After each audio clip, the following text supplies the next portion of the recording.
اعوذ باللہ من الشیطان الرجیم، بسم اللہ الرحمن الرحیم۔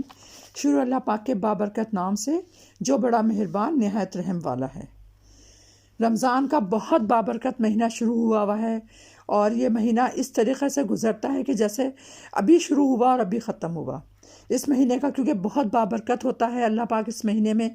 جو لوگ عبادت کرتے ہیں اور جو لوگ نہیں کرتے ان کی بھی دعاؤں کو قبول کر لیتا ہے، لیکن جو لوگ عبادت کرتے ہیں اور خوشی و خضوع کے ساتھ اپنے روزوں کو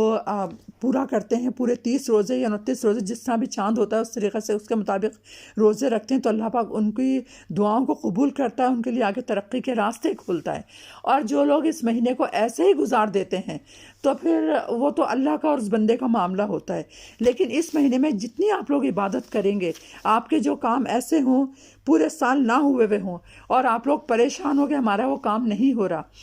تو آپ لوگ اس مہینے کی برکت سے فائدہ اٹھانے کے لیے اس کام کو مد نظر رکھتے ہوئے خوب عبادت کریں، اور روزہ بند ہوتے ہوئے روزہ کھولتے ہوئے اس کام کو پائے تکمیل تک پہنچانے کے لیے اللہ پاک سے دعا مانگے، کیونکہ یہ دونوں وقت ایسے ہوتے ہیں، روزہ رکھنے کی دعا پڑھ کر اور ایک روزہ کھولنے کی دعا پڑھ کر آپ اس کام کے لیے دعا مانگیں گے جو کام نہیں ہوا پورے سال میں، تو وہ کام اللہ پاک رمضان کے بابرکت مہینے کی وجہ سے اس کام کو پائے تکمیل تک پہنچاتا ہے، اس کام میں برکت بھی ہوتی ہے۔ اس ماہ سے فائدہ اٹھانے کے لیے ہمیں کیا کرنا چاہیے؟ زیادہ سے زیادہ قرآن پڑھیں، باوضو رہیں، عبادت میں اپنے آپ کو مشغول رکھیں، اور کوئی بات منہ سے فالتو نہیں نکالیں، بلکہ خاموشی زیادہ بہتر ہوتی ہے، اس لیے کہ اگر ہم کوئی ایسی ویسی بات رمضان کے مہینے میں نکال دیں تو رمضان کے مہینے کا جتنا ثواب ہے اتنا گناہ بھی ہمیں مل سکتا ہے، کیونکہ یہ بہت بابرکت مہینہ ہے۔ اس مہینے سے فائدہ اٹھانے کے لیے بس یہی ہے، نفلی عبادت کریں، روزے کے لیے بہت زیادہ اہتمام یہ ہے کہ عبادت کریں، قرآن پڑھیں،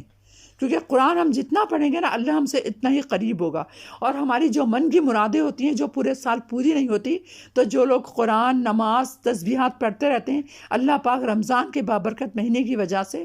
ہمارے ان رکے ہوئے کاموں کو، ہمارے دل کی مرادوں کو پوری کر دیتا ہے۔ جیسے بہت سے لوگوں کی خواہش ہوتی ہے ہم یہاں پر شادی کریں، یا ہمیں یہاں پر یہ جاب مل جائے، ہمیں یہ ایگزام دے رہے ہیں اس میں ہمارا رزلٹ اچھا آ جائے، اس قسم کی جو بھی لوگوں کی خواہشات ہوتی ہے، بیمار ہوتا ہے کوئی مریض، وہ اپنے لیے دعا مانگے صحت یابی کی، تو تمام دعائیں رمضان کے بابرکت مہینے کی وجہ سے اللہ پاک قبول کر لیتا ہے۔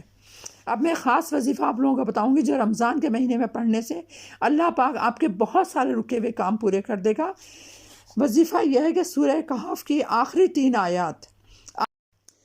اب یہ آیات آپ نے دیکھیں مغرب اور فجر میں 7 دفعہ پڑھنی ہے، اول آخری 3 دفعہ یا 7 دفعہ درود پاک کے ساتھ۔ دوبارہ سن لیں، یہ آیات جو ہیں آپ نے 7 دفعہ پڑھنی ہے فجر اور مغرب کی نماز کے بعد، اور 7 دفعہ درود شریف پڑھنے یا 3 دفعہ پڑھنے۔ اوکے، اللہ حافظ، السلام علیکم۔